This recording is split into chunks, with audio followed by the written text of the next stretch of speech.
Welcome to another episode of Intentionally Disturbing. Today, I get to talk with my friend, Mike Arterburn.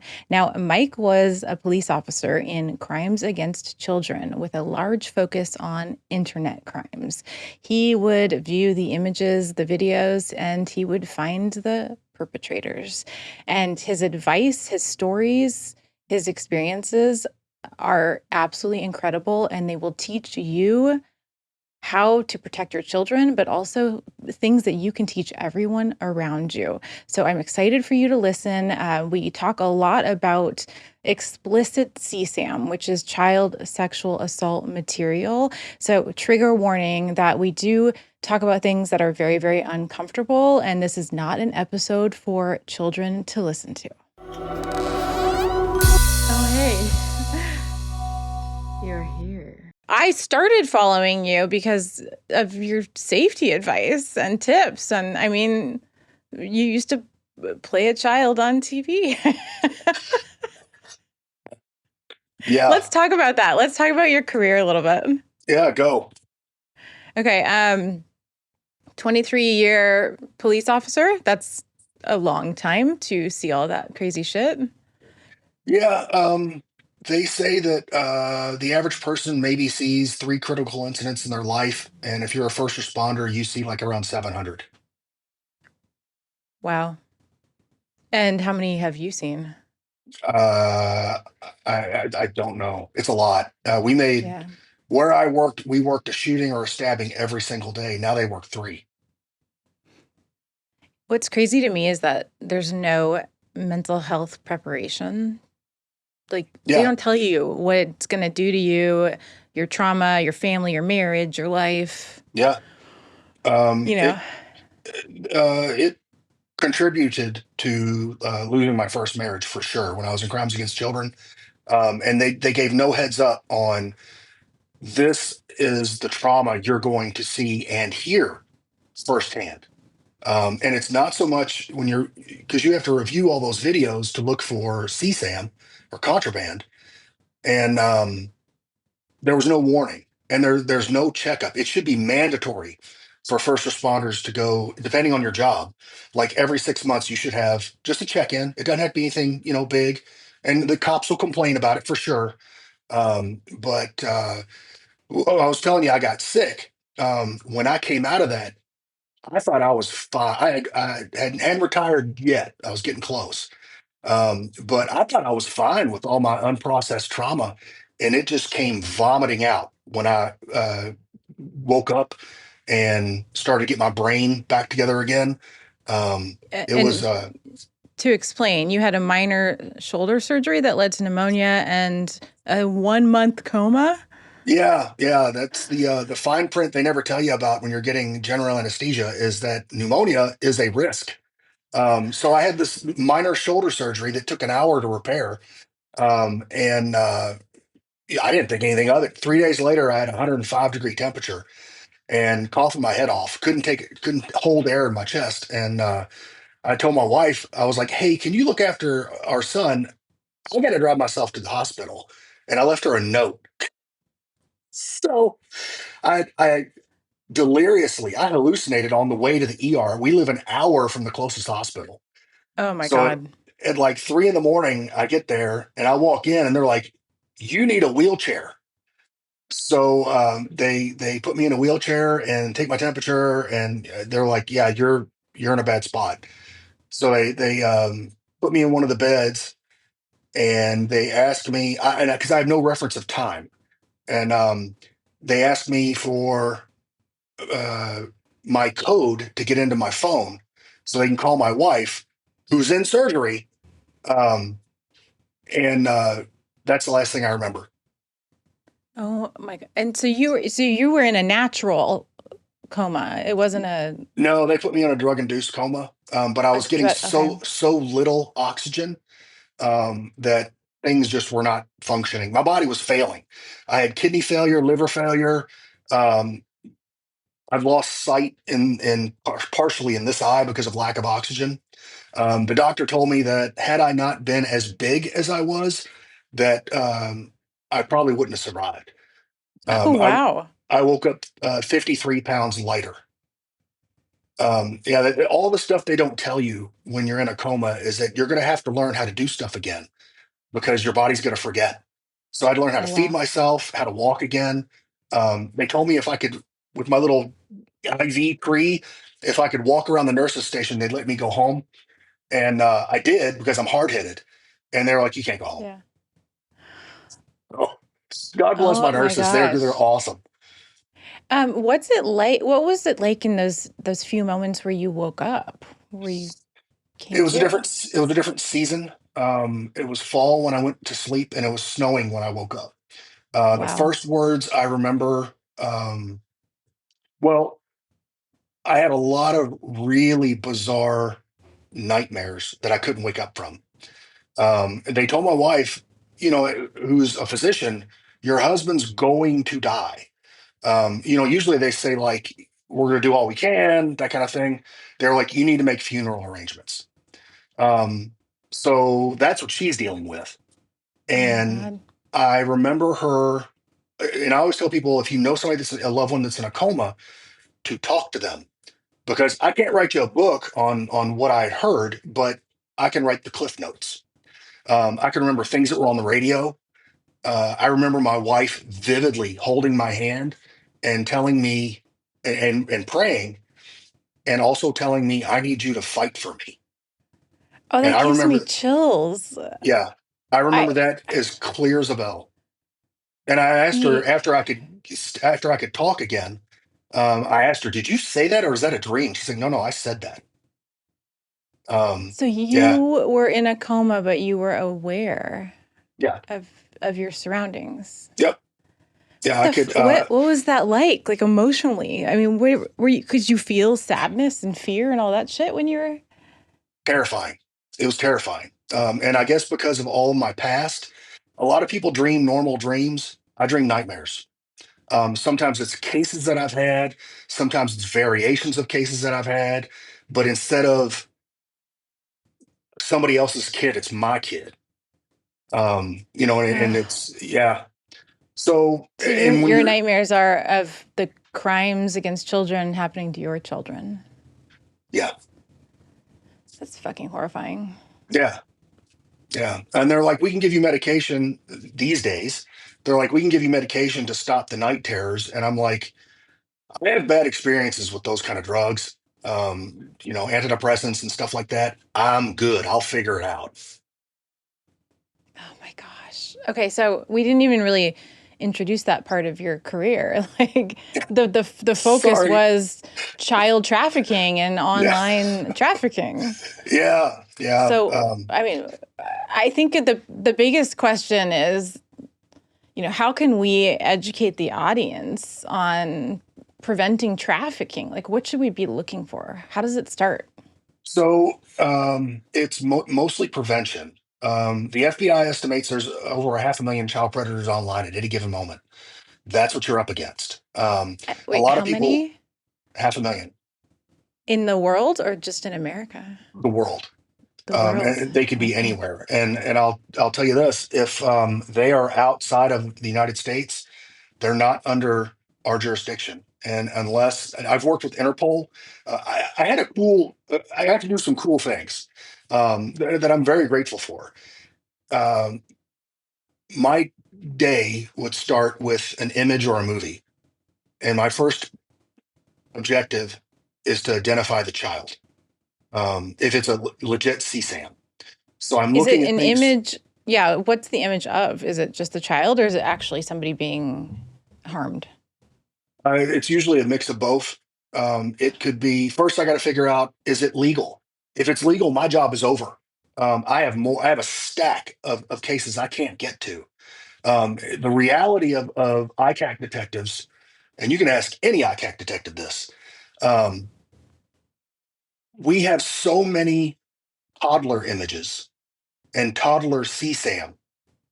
If they have secondary sex characteristics in the video or the image, that goes on the back burner.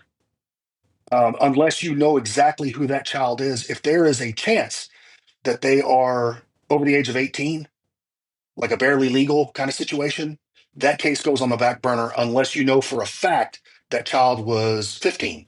because they've been previously identified and they're tracking it through NCMEC, the National Center for Missing and Exploited Children. NCMEC keeps a database of Oh. known images. And the So problem, what's a secondary sex characteristic that you would consider? development of breasts, pubic hair, just generally how their body is developed. Um, And so back burner if the little girl's 13 and she started to develop breasts.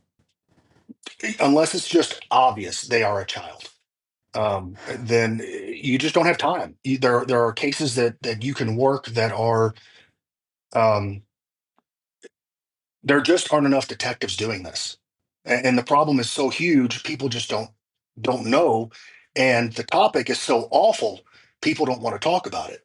Um, the Yeah. detectives in crimes against children, we had our own office, my partner and I, and the other detectives knew not to come in our office because they're gonna have trauma from for just walking in, because it's just the nature of the cases. So we would get an image. Usually my day would go, like, we would get to work. I would get a case from the National Center for Missing and Exploited Children or our own cases that came within our county. Um, but my cases were worldwide. This kid could be anywhere, literally. So if it's a totally unknown, which was very frequent, you look for things in the background, like what did the wall sockets look like, the outlets, because in Europe they're different. Hmm. So you start to develop clues. What do the trees look like? What kind of climate are we in? Um, Now they have software. There's a content creator called Jose Monkey. He's awesome, and he'll people will send him a picture of themselves somewhere in the world and say, "Find me," and he will find them. Oh, wow. So the software's come a long way in, I don't know, 14 years. Um, Wow. Well, I yeah, mean, but the software's been educated by you and your experiences, right? So I hope so. well, I mean, they have to put it into the machine learning and teach it, right? Yeah. So I Well, mean, you built the foundation for it. you have things like Google Maps and things of that nature that are constantly taking surveillance, and with AI and all that these days. And the AI is terrifying, from my perspective on what I used to do. On Like, Yeah. I had a voice changer which was super special, and the only reason I had it is because I was working with the FBI. I worked on the Innocent Images Task Force, so the FBI is great. I know shows portray them to be like they'll take over your case or whatever, or they want credit. Not in my experience. In my experience, they were like, "We're the bank. You do your job and be good at it, and we will help you do whatever you need." That was my Mm. experience. I was like, "Bring it on, let's go." Um, so they gave me, I had access to their forensic lab, their computer lab, which was amazing. Those guys are fantastic because my cases were won or lost. I never lost a case. My cases were won or lost on digital images on the computer. So Um, are you talking about cases where you could identify the child and then you'd find the perpetrator and go to yes, trial? yes. In some Okay. cases, they were local, and you could go kick the door in. This guy's, Yeah. and it's almost always a male. They're creating CSAM. And if it were a new enough image and it was local, I could get a search warrant after doing some detective work, and then go kick the door in and rescue the child. What's it like to look into the eyes of a pedophile that you're about to arrest? Um, so I'm going to say what I said as a young officer, which is crimes against children is the one job I would never have. Um, and part of it is because I would grab that guy and throw him off the bridge. Um, so what happens in police work, in my experience, after I was in about 7 or 8 years, you get jaded. Um, Two drug dealers shooting each other in the street. I'm sorry. I feel sorry for their parents. But you're in that game. I lost my empathy. Yeah. About the only people that I really, really cared about were kids, because kids are innocent. I'm that way to this day. You call me in the middle of the night, I'll come help. Um, so with that, I guess it was just God's timing. I'd worked in domestic violence and I took a break for maybe 8 months. And then I was asked to apply for this position. And domestic violence kind of molded me for these kind of cases. Um, because with domestic violence, it's not a whodunit. You know who the perpetrator is, so you can mold your interview technique. And what a lot of people don't understand is that when you're putting on your case to a jury of normal people, Yeah. most normal people don't understand how a full grown man wants to have sex with a 3 year old.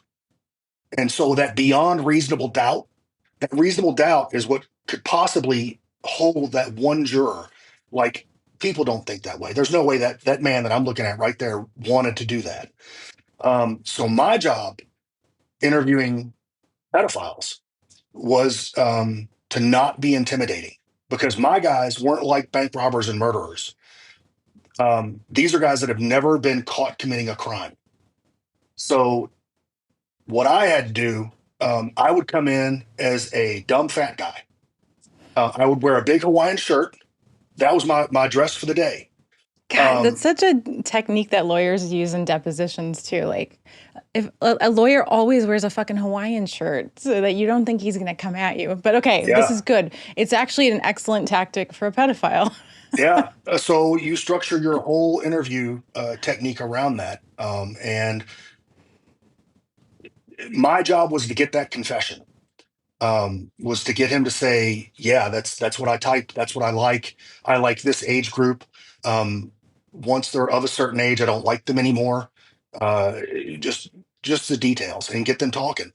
Um, I'm not a smoker. I had a whole drawer full of cigarettes, and if they smoked, I smoked. It's Mm. just that mirroring Well, to get yeah, because a lot of pedophiles also like they have no friends. They have right. really they don't have social skills. They don't. Yes, It was they talk to children. and many of them wanted to hear from me. It's not your fault. You have a sickness. Ooh. Um, yeah, and it's not your fault that you're this way, and we're going to get you some help. And of course, in my mind, my help is sending them away for at least 10 to 15 years. Yeah, or forever. Yeah, if I could. So you could pull yourself together enough to sit there and engage with them in conversation about raping children Yes, and masturbating over children. yes, and blaming the child. Blaming the And child. you feel like such a greaseball when you're in front of a jury on the stand and they're watching this interview video, and I'm sitting there saying, "Well, she was wearing that short little skirt, and she was wearing, you had to change her diaper or whatever."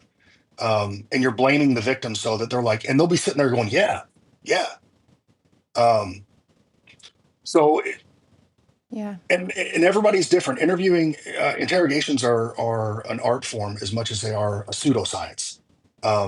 And one of the easiest ways I could tell, like, you have to know when to read somebody Miranda, because Hmm. I they're in custody and I'm going to ask them questions about the crime. That's the two prongs for Miranda. So if you don't have one or the other, you don't have to read Miranda. Like I said, if we're sitting at McDonald's and he's free to leave, I don't have to read a Miranda. But one of the hurdles as an investigator that you have to get over is that fear of you have the right to remain silent. Because if they invoke your rights, your interview's over, um, Hmm. unless they spark it back up. And it's all on video, everything's videoed. So, what I would do, how I knew that, like, I could talk to them about their day or whatever, as long as it didn't have to do with the crime, I could talk to them and build rapport. Yeah. So, Rapport, such a fancy word. You really got them to trust you and like you quickly, and uh, you were good at it. tried to, Mm. and some people just don't like you. I worked on a guy for 2 hours, and he would not. He didn't invoke his right to remain silent, but he would not tell me what I needed to hear. And my partner, who was female, came in and honey babied him and touched him on the knee, and he cracked immediately. And that's not a Wow. technique I can use. So it's just, it's just people like you or they don't. But Wow. one of the techniques I would use to know that it was safe to start getting into the crime, that we're building rapport, is I would buy them a soft drink. And in the inner interrogation room, there's a table between us, and I would be able to tell the soft drink would be in between us to start. And as they started to open up, they would move it to the side, so that barrier was not there anymore. Ooh, I And like and this. There's so much psychology involved in this. yeah, yeah, it's wild. Just on human nature, and everybody's different, Yeah. but everybody's the same too. Like everybody wants to mitigate, so you don't want to say you raped that kid. You say you made love to that child, You taught or the you child you were how to have teaching. healthy sex. Yes, yes, It's fucking disgusting. yeah. Yeah. Um, and like I said, when you're up on the stand and your normal people are watching you, how you do your interview, you have to reassure them, like, look, this is an act. I'm trying to solicit the truth out of this guy. Yeah. Um, but yeah, it's a wild world.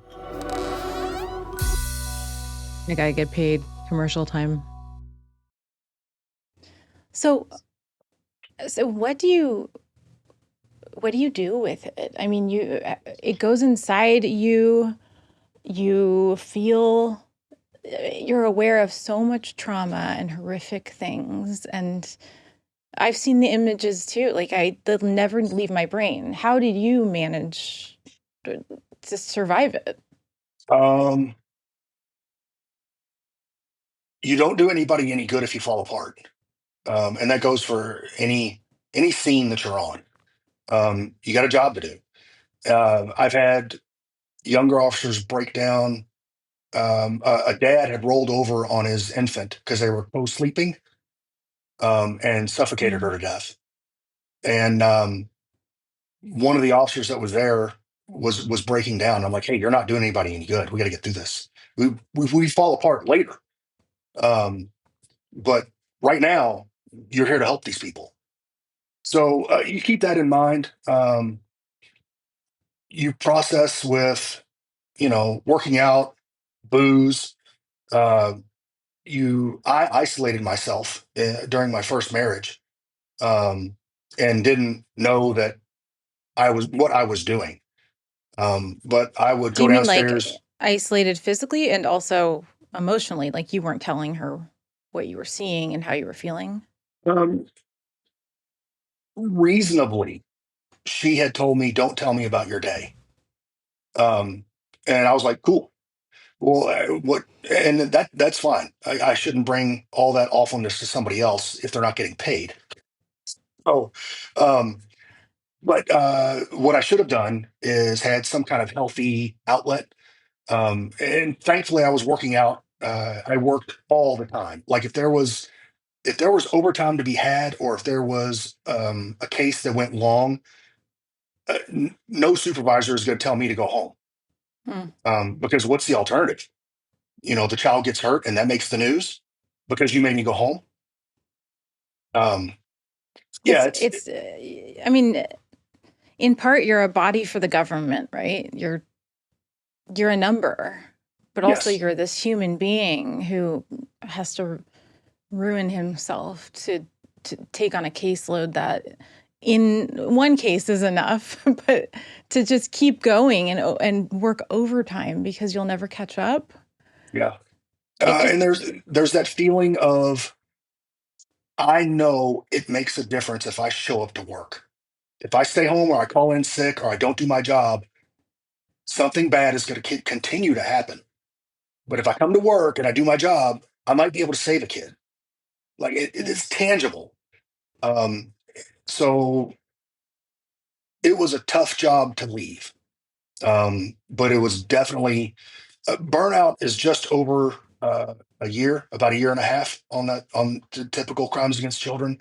I did it for 7. Oh Um, my God. and there was nobody to pull me aside and tell me, dude, you're burned out. You need to take a break.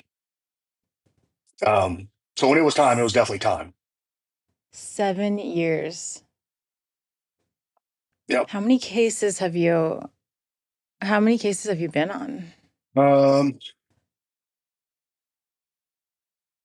you would get 3 to 4 cases each detective per day.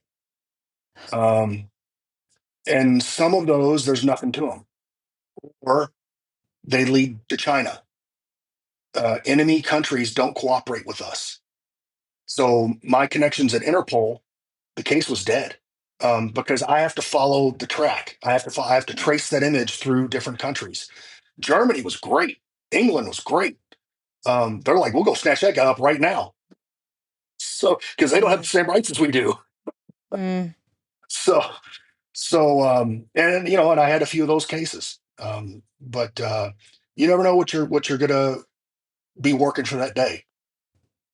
And just so that people are aware, these images, the things you're reviewing, the evidence, I mean, these are not just images of children, but these are adults assaulting children. And you are seeing the graphic details of grown men and literally babies at times. Yes. And the Yep. aftermath and the wreckage.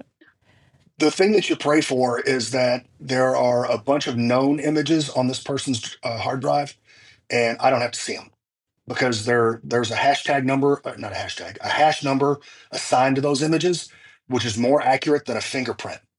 Um, so hopefully, there's a like I said, there's a bunch of known images, and I don't have to look through a bunch of unknown images. But another thing they don't tell you is that there's a bunch of legal porn that is awful.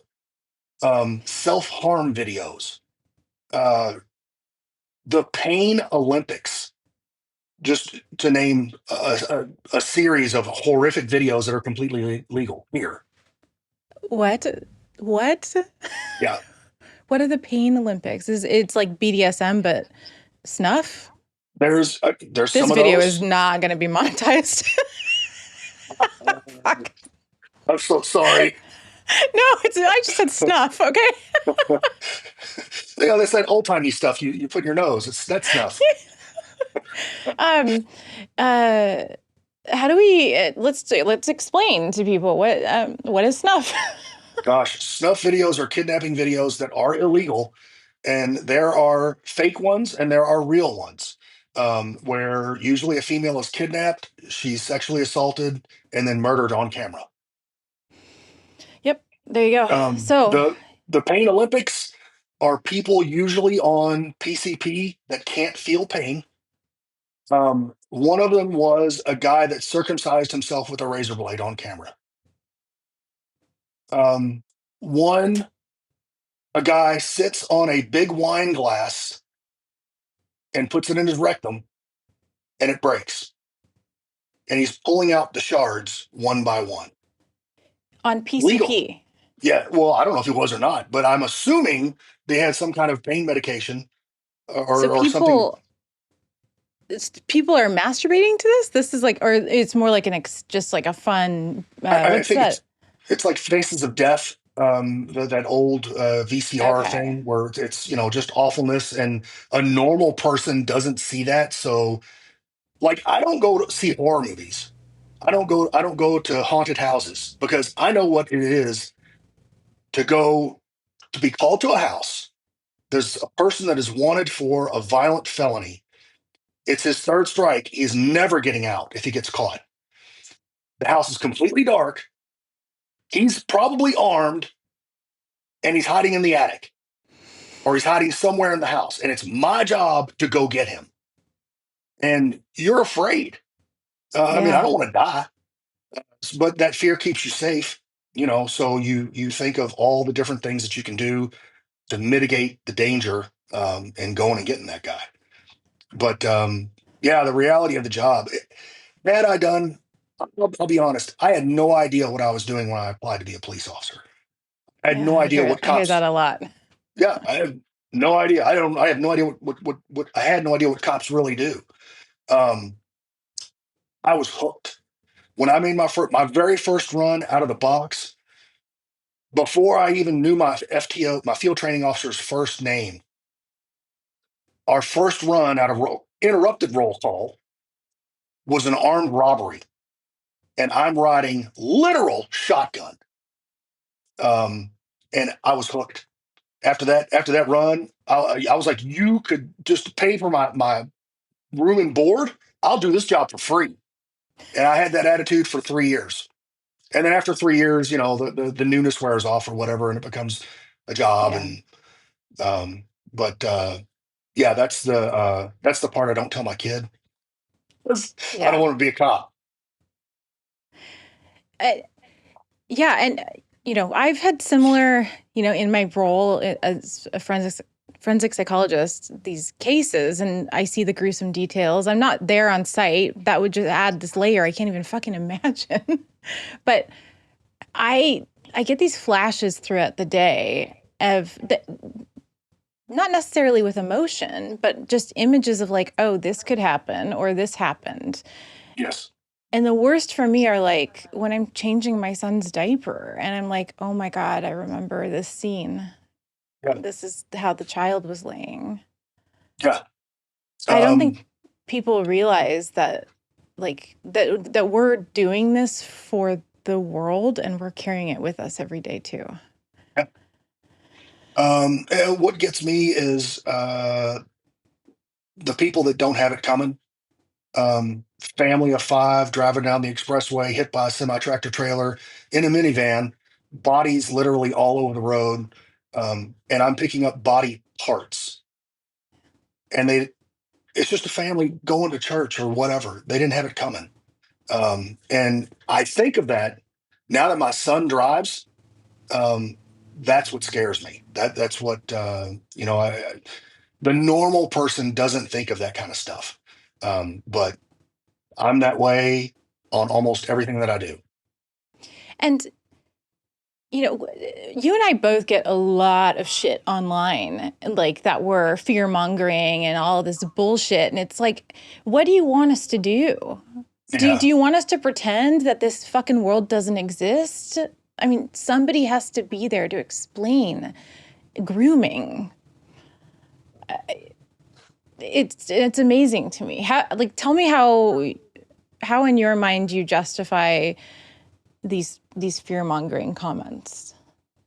Um, my first thought is that person's blessed and they don't know it because they've never experienced awfulness My or first thought no. is this person is an evil cunt, but okay. That too, they're pretty blessed. Um, I hold back on my videos. I intentionally tell it like I'm telling a detective on the stand. I do my best not to sensationalize things because I feel like that the truth is so awful. And this is how I was a helicopter parent to my son. He's 17 now.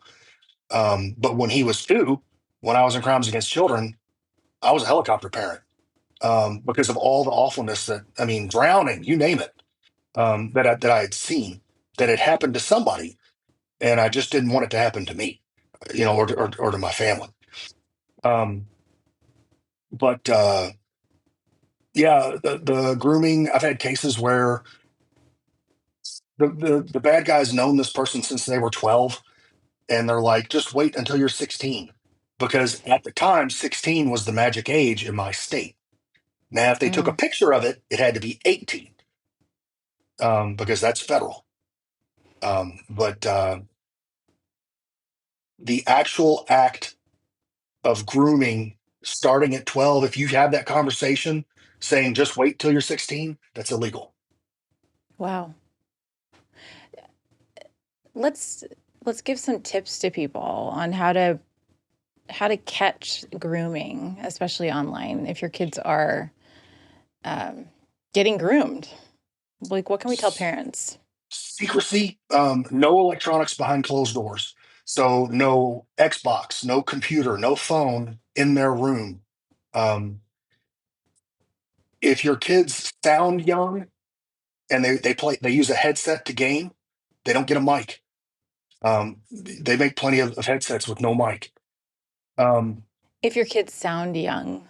yeah, Okay. if they sound little. like they have that little voice.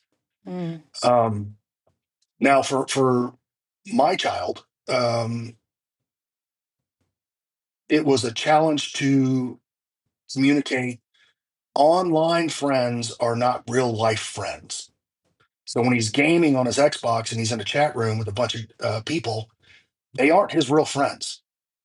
Um, and he's like, "Well, so and so introduced me to this guy, and he's nice." And I'm like, buddy."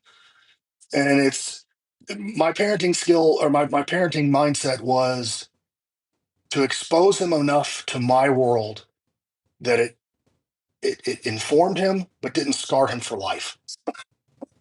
Yeah. Yeah, I take the same, I don't know, methodology. Like I inform them, but I don't, it's not fear, it's empowerment Yeah.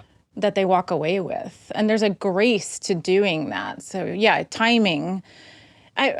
What age groups do you think warrant certain explanations? I think the National Center for Missing and Exploited Children, if you go to missingkids.org, that's their website. Those are the guys that sent me all of the cases, or a lot of the cases, for cyber complaints.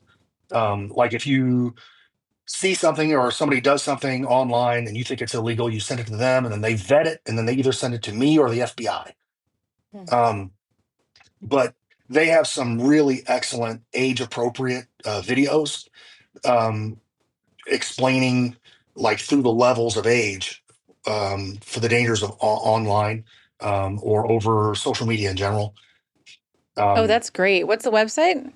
it's missingkids.org. Okay. Um, but yeah, they're a tremendous resource. They also have the Take It Down program, where if somebody generates a nude of your child, or um, your teen sends somebody a nude and it gets released to the school or whatever, um, you can contact them. And what they do is they contact all the big companies like Google and Yahoo and all those companies, and they identify that photo and they say, this photo is illegal. And Hmm. if one of those big companies sees it going through their mail, they stop it. And then they inform law enforcement that it's going through. Okay. Oh, so I mean, parents can do things. Yes, absolutely. I mean, And it's not just going to happen to you. We can prevent it, and if something does happen, we can stop it. well, the federal government has a heavy hammer, and there are federal guidelines where companies have to comply, like Facebook, Instagram, all those guys. Um, they have to comply with, if something is identified, they have to take it down. So instead of complaining, you should definitely make a complaint to the companies, but also go to missingkids.org and let them know, so that they can follow up and make sure that those companies are doing the right thing and taking things down. Like I've had the weirdest circumstances. I had a case where a little girl had her image uploaded to dark holes, which you can imagine, it's a paid site. So I had to What? write a purchase order to my chief for this website. So it was very odd having to send this through the official chain and being like, "Yes, sir, I really need this membership Oh because my I'm working a God. case." And then you verify that that image or that movie is on the site, and then you notify the site, and then you also notify NCMEC to get them to take it down. Oh my God. The world has no idea what dark sites are. Most people don't know how many there are, or even Yeah, just how to fucking access them. I mean, Interpol took down that huge one. What was yeah, it? Seven, recently took down a huge one, but there's so many. How many do you think there are? yeah. Well, as soon as you take one down, they pop right back up. And then, like I said, if they're going through, what's dangerous, what OnlyFans. Um, you can be in high school and have an OnlyFans. So if somebody finds that out, it's immediately illegal if you're under 18. But what of age models don't know, and I've done a couple videos and I got a little blowback on it. There's a site in Russia that I won't name that works to identify OnlyFans models, where they live, their real address, their real phone number, how many kids they have, what their kids' names are, where they go to school, if the OnlyFans model has a real job, where she works. Um, all of that is, I've been on the site. It shows a map where they live. Um, and there's dudes that contribute. And this is for trafficking, I imagine. Yes. Yep. And it's time for a break. Okay, so I have one final kind of bigger question, and then I want to ask you some rapid fire questions. But bigger question is, what do you think about this kind of trending vigilante atmosphere of taking down pedophiles and catching them on your own? Like I forget what they're called, but there's these groups Mhm. that are starting to advocate for themselves and finding them themselves. I think it's great. They got the right heart. When I was doing sting operations, we had to operate by certain rules, so it's not entrapment. Um, a lot of the cases um, that are generated by individuals and then handed over to law enforcement usually can't take them because they violated some right of somebody. What So is you did all that. entrapment? It's when you set up somebody to do something that they wouldn't normally do. Um, so, gosh, as an undercover, I can't really tell. I can't explain to you what our rules are because it would out all the other undercovers out there on our techniques. Um, but to catch a predator, that show, Yeah. a lot of those cases, they didn't prosecute them. They just embarrassed the guy. But safety, that's my main concern as far as, I mean, I want the bad guy to go to prison for sure. And I hope they follow up. But when you meet one of these guys, just the conversation itself, not meeting, is a 10-year mandatory minimum in a federal prison. There is no probation. Hmm. There is no parole from federal prison. You serve most of that time. Um, Now that we've been doing it enough, that got out into the pedophile community. Um, and the internet's one of the worst things because these guys network now, and they're all over the world. One of my guys that was filming children in a Walmart, he was putting his camera over the stall of little boys to film them. Fucking, Um, I hate and people. yeah, um, he was networking with a guy in Canada, and this guy was intentionally dating a mom to get to her child. And It's so common. there was a notebook on how to groom a child and how to make them comfortable with you to be physical with them. And it starts with things like wrestling and tickling. And then now, because they have AI, they can use movies like Shrek or Mickey to show them CSAM and see it's normal. Um, Is so that yeah, all funded by the Catholic Church? one of our detectives had a big case in where I Yeah. worked with Is that. that the publishing company for that book? So so yeah, there's a well-known like how to groom workbook out there, if you will. It's Um, fucking disgusting. It's yeah, insane. And everything you're saying is so true because every victim of, I have a lot of survivors who are 40 plus and they were groomed and abused at 5 or 6 years old. And yeah, that's exactly it. I mean, I can't tell you how many wrestling coaches in high schools went away or had civil litigation against them. They coached wrestling on purpose yes, because it yeah, is one of the most common grooming techniques. Like, what am I going to do? Is he going to say something if my hand brushes against his penis when I have him pinned? He didn't say right, anything. Guess I can move it to his butt. He didn't say yeah, anything. Let's move it to the shower. Like parents need to be educated on this. yeah. And the scary part is that pedophiles will put themselves in jobs or positions where they have access to your children. it's on purpose. And I've made videos before where I say, look, nobody gets a pass. If a case comes across my desk, or if my child is out there in the world, nobody gets a pass. I'm going to vet that person. Um, thank goodness there's like, it terrifies me if I see like Facebook groups and somebody says, hey, does somebody use a babysitter out there that we can use? And I'm like, did you vet this person? Yeah. You're trusting them with your 3-year old. There's a company out there now that vets people, and I think it's great. At least it's something. It's better than nothing. What do you mean? How do they vet them? They use teachers and they do background checks and things of that nature. Oh, okay. Yeah.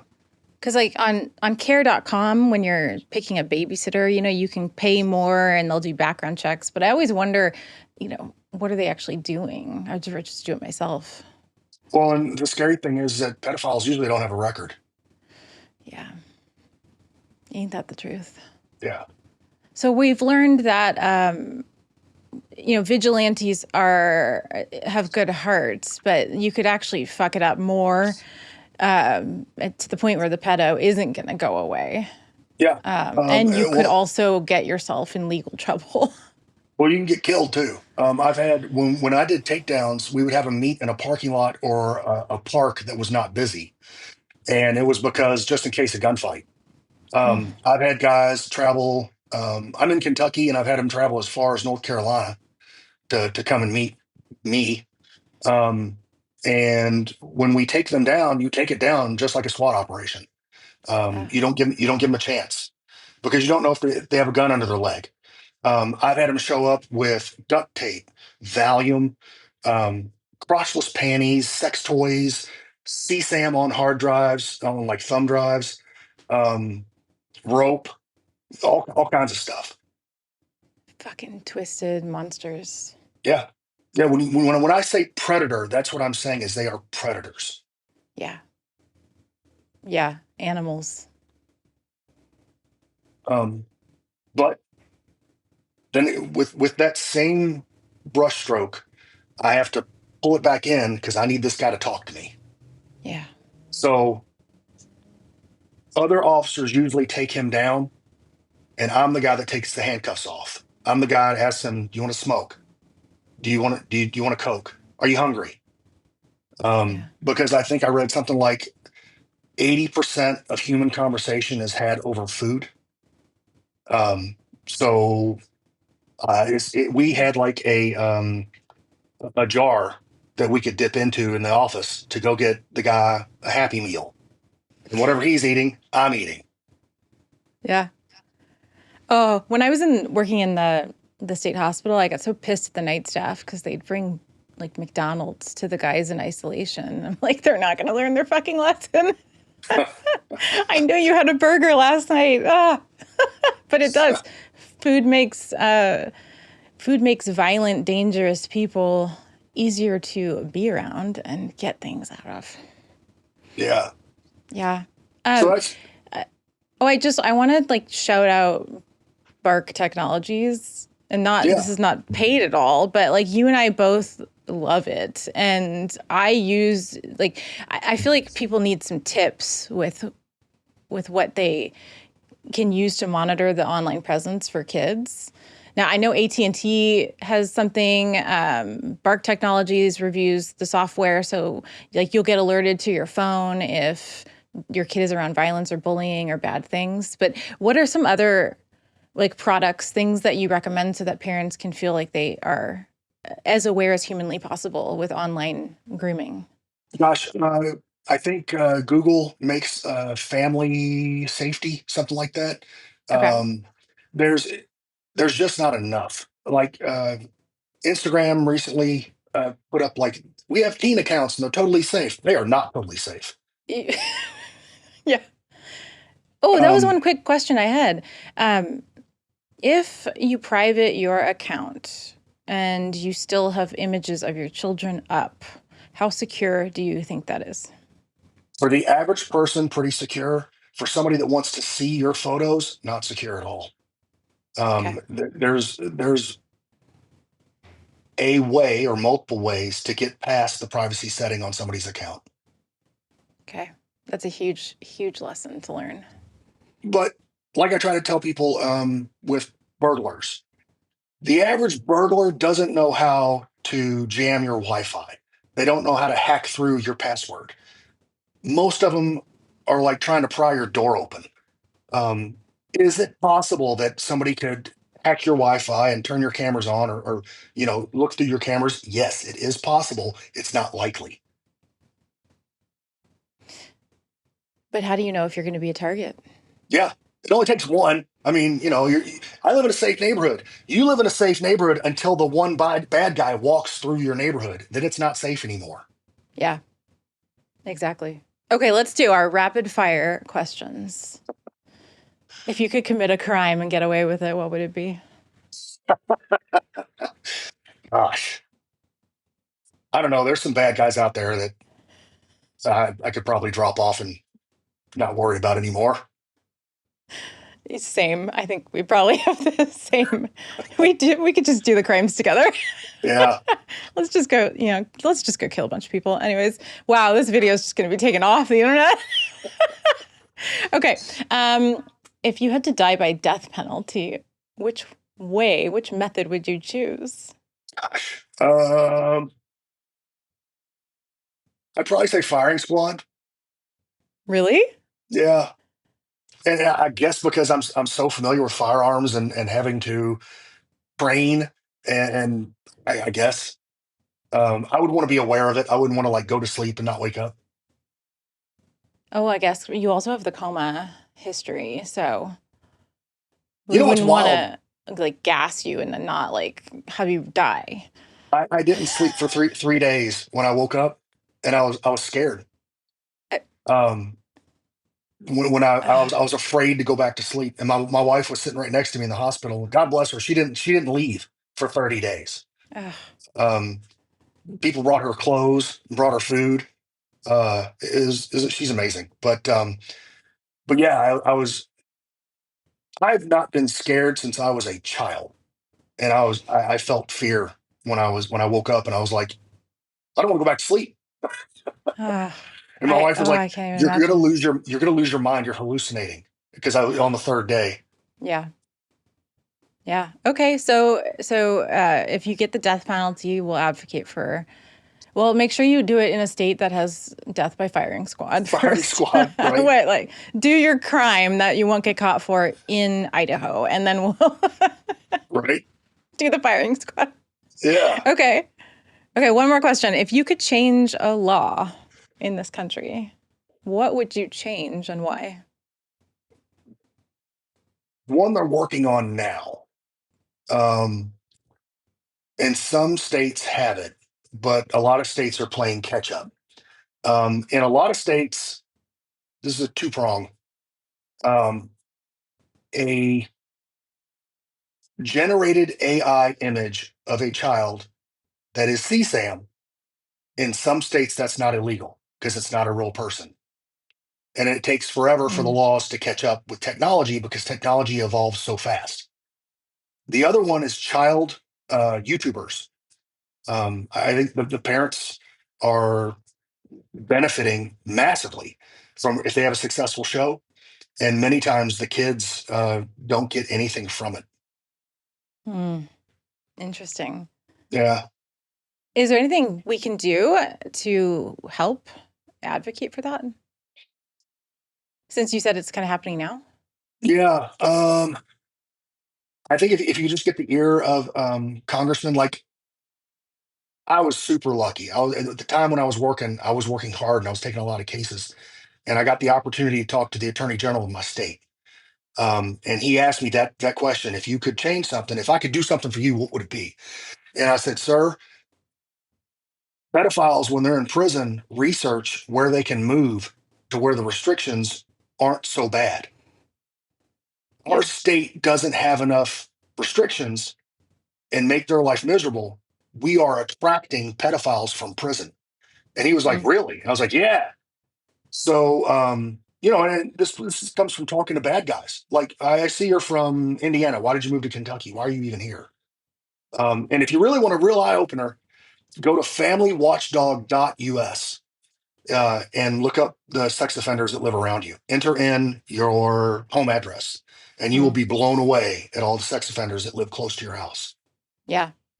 And look up the crimes, like look up the penal codes, figure out what it means. Some of them aren't, they can't, some don't have a lot of explanation. But, you know, if you've got lewd and lascivious and you know it's a child, you know what streets to not walk your kids down. Yeah. And you know that on Halloween they have to be inside. Like sex offenders in each state have these rules, right? And you Mhm. can help if they're violating their parole, you can find their parole officer and let them know. Right. And Yeah. almost all of them do. It's a felony in my state to not report a change of address if you're on the registry. So we got those guys all the time. Yeah. Um, Thanksgiving and Christmas, I guess I'm just a dark person. I would love to. I love going to mom's address and arresting these guys because they're visiting, but they use mom's address for their home address and they don't live there. So they get Oh, this well, felony warrant. I'd pop in on Thanksgiving and be like, "Hey, guess what? You're going to prison." I like your style. You want to hurt a kid? I'm going to ruin the rest of your fucking life. Yeah, yeah. Oh, it's not over. You haven't paid your sentence yet. um, okay. Can you tell me a secret? Like what? Put me in a direction. I don't know. Um, Something nobody else knows other than your wife? I don't know. I guess I was going to go with police work's not what it seems. Like you have it in your mind, it's one way, and it's when you're in the job, it's something else, and it will change you. Mm, Um, I'm definitely not the person I was before police work, yeah. um, and I don't know. I guess it's just a sacrifice you have to make. Okay. I think it's so important for people to hear because it's so true. I mean, I work with police in therapy and it creeps up on you. And then when you retire, it floods you. Yeah. Yeah. Well, one of the things that as a retiree, I try to tell guys that I know that are retiring is find a hobby. I don't care what it is, because as a cop, it is all encompassing. It is a 24/7 job. You are sworn. So just because you're home doesn't mean you're not the police anymore. You're still the police. When you retire, you're not that anymore. So you got to figure out who you are. And if you haven't been making friends and building foundations, or you've alienated your family and all your close friends, and I don't mean your cop friends because you'll keep some of your cop friends, but most of my friends are people I knew before police work. Mm, Um, so, and I'm still cool with the guys, that I work with, and I still have good friends that are still cops. But um, once you're out, you're out. yeah. And and people ask me, "Do you miss the job?" I don't really miss the job. I miss the caliber of people that I worked with because it takes a special person. You got to be a little crazy to want to do that job. I get along with first responders great. I get along with military great. There's a lot of common threads in a lot of professions, but just the guys that I worked with are all crazy, and I think we're all cut from the same cloth. I agree. I feel the same. Okay. And my secret is that when I first started following your account like years ago, and then we met. I'm so excited we've met in person, like at conferences and stuff. I had Are you watched doing? the Sorry, what? are you doing CrimeCon this year? They haven't replied to me. They haven't replied to me either. Fuck, get it together, CrimeCon. We'll go. I'm guessing I'll just go and walk around. We'll go. We won't be wearing free Diddy T-shirts like that. That's all over the news right now. But I had just watched what is the movie Beekeeper, and when I started seeing your videos, I was like, oh my God, I think he's like a secret beekeeper. I think because he talks like your account is Killer Bee Tactical, your cop. okay, you're like a secret pedo killer. That's really genuinely what I thought. And then as I got to know you, I was like, oh my God, no, he really just makes honey. He actually has bees, and that's his hobby. Yeah, that was supposed to be the hobby, and then it turned into online stuff. Yeah. We're going to take a quick break and we'll be right back. But yeah, I think it's so you're not like a secret murderer or vigilante, but you do have bees. And Yeah. that's why your handle is Killer Bee Tactical. One of the great things I was saying before, like all people say that I throw that guy off the bridge or whatever. One of the good things about what I did, um,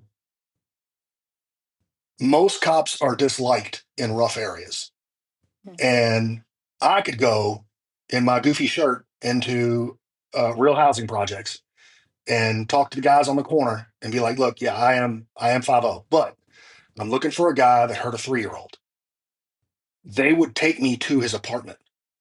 Perfect. Yeah. So like in court, um, I've literally had judges say, "Yeah, you could have done that a little bit better," but he's a pedophile.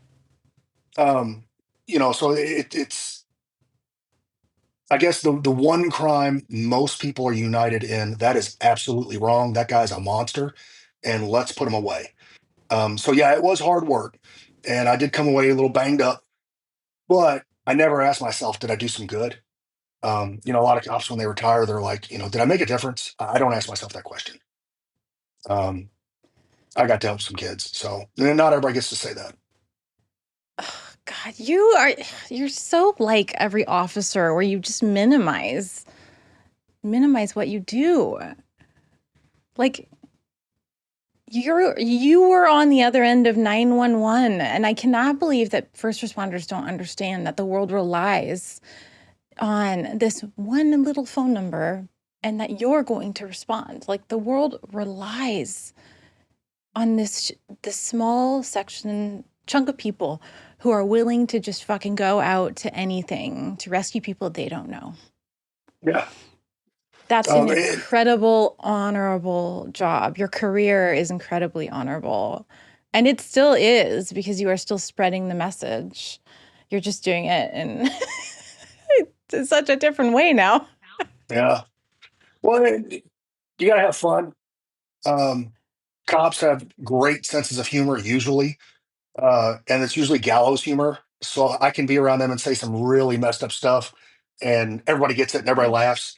Um, but yeah, it's like I said, that run, that very first run, I was hooked, and it was a dangerous run, but I was like, let's go. Yeah. Um, so what's funny is the evolution of becoming a sergeant and being in charge of those guys. Because when you're a new sergeant, I waited until the very end of my career to make them promote me. Um, so uh, when I was promoted, they was a new sergeant. They put you on night shift, and night shift is mostly young guys. I mean, I'm old, so everybody's young to me. But like the brand new guys, like they've been on since yesterday, and like they're all their equipment is super shiny because it hasn't been through anything.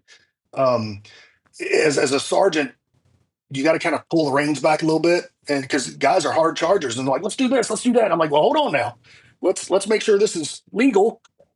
We're not violating policy, and we're gonna do it the right way.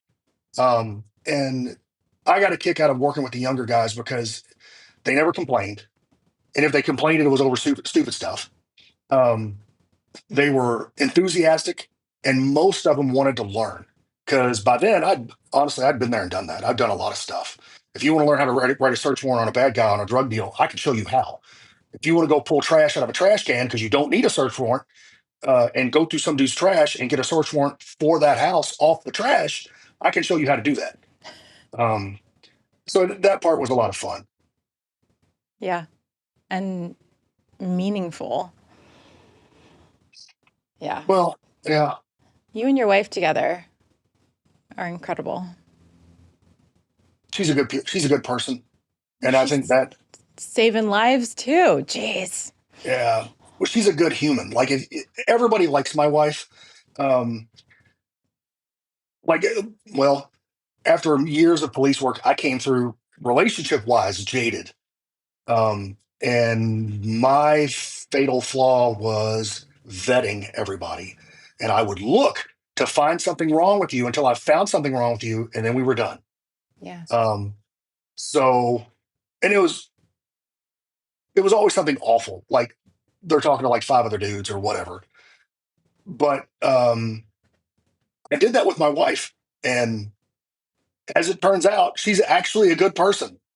Um, and that was almost a hurdle I didn't get over because I wouldn't let myself believe it. Like there's something there, and there's just not. She's just a good human.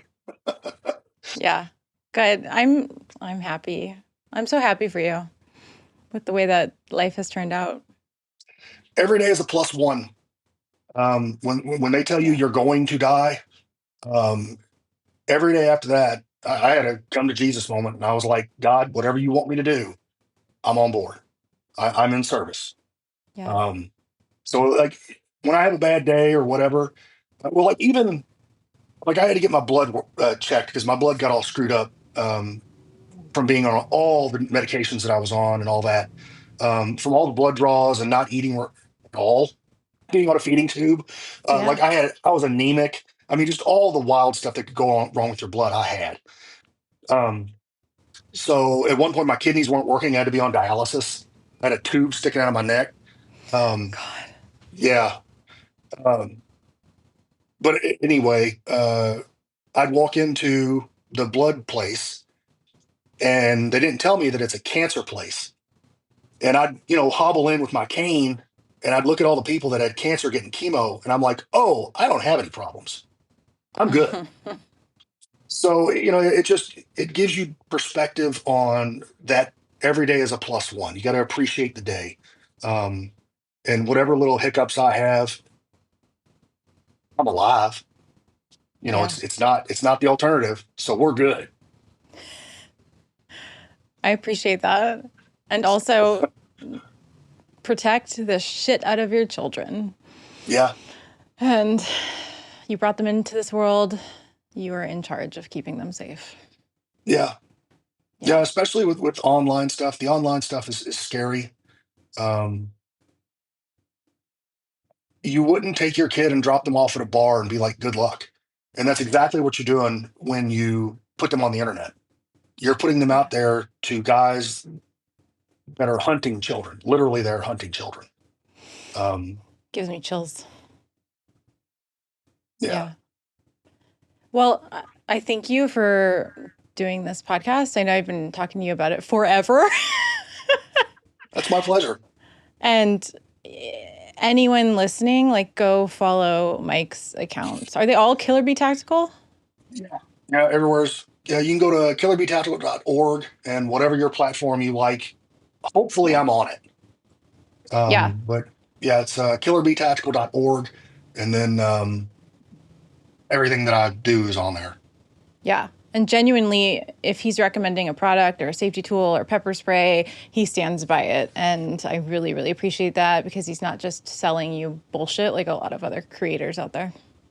Yeah, anything that I represent, if I put my name on it, I've vetted it. I would use it myself, or my family actually uses it. There's a lot of trinkets out there. There's a lot of con artists that will tell you, like with pepper spray, because it's not Yeah. federally regulated, um, or there aren't very many regulations. A whole can will only have a 3-second burst in it, whereas the company that I represent, it has like 30 bursts in it. So you got to be careful what you're getting. Like if you buy it, from what brand you're buying, that kind of thing. Yeah. Yeah. And I appreciate that. Your recommendations are awesome. I Yeah. appreciate you. Thank you. Thank you for coming on. We went long, but I think it was awesome. And the world is a better place for listening to us for an hour. Oh, hey. You're here. Thank you for listening to another episode of Intentionally Disturbing. I hope you genuinely learned a lot, and I hope you share this information with individuals in your life and we keep our children safe. Check out my bio for all of the links to these child organizations. Keep protecting your children. Stay aware. You don't have to be overly vigilant, but if you brought them into this world, you're in charge of them and you're protecting them. I'll see you next time.